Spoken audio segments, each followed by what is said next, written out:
my stepdaughter, her oldest daughter, ended up having a child, decided that she couldn't take care of it, and we told her that if this was going to be the case, that we would adopt a child and take care of it. So, it's kind of like the Abraham-Sarah story. We've given up hope of having children of our own, and Levi ended up being delivered to us. At Christmas, we had our family gathering, and my mom was like, I think he's having some seizure activity. I think you should call the doctor. So I get to the doctor's office, and he seizes in her office.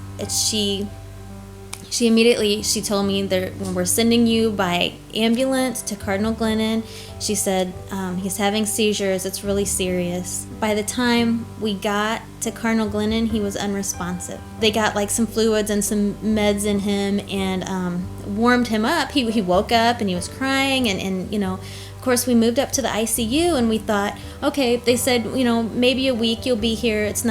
It doesn't seem to be so bad. We just need to, get this under control. Then he started seizing, and he started having more seizures that they couldn't get under control. They had to put him in a coma, a drug-induced coma. During his coma, he was putting out more fluids than they were putting in.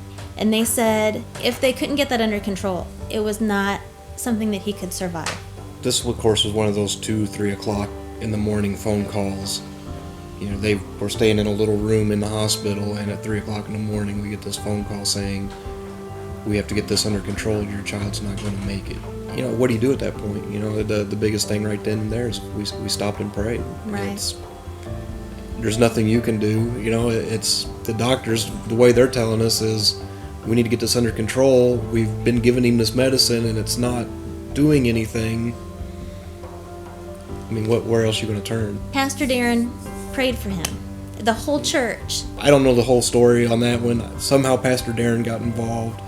They ended up corporately praying during the Wednesday night service for Levi's recovery, for his health. Up to that point, Levi was still extremely sick. He was stable. He wasn't getting worse, but there was no real hope of seeing him get better. And it was really odd because that Wednesday night after corporate prayer, that night he started making the turn. It was after that prayer he started getting better. Our eyes were totally opened on the power of prayer right there, especially on corporate prayer when everybody came together. I can't explain. I've always heard of the peace that surpasses all understanding. I can't explain that except to say that in the middle of the worst thing that we have ever gone through, and hopefully that we will ever go through, we were okay. We were okay, and we knew that he was going to be okay, that God was a faithful God, and he would bring him through. And we just stood on that, and our family and friends gathered around us and stood on that. And for me, I believe that there's a ministry out of this. I believe that we are supposed to reach people about the power of God, the power of prayer, and that he does still do miracles, and he does still heal people. He never stopped. He still does that. And I feel like, that through this, we are supposed to reach people and maybe help ease people who are going through similar situations and just let people know that he still is here. He's here.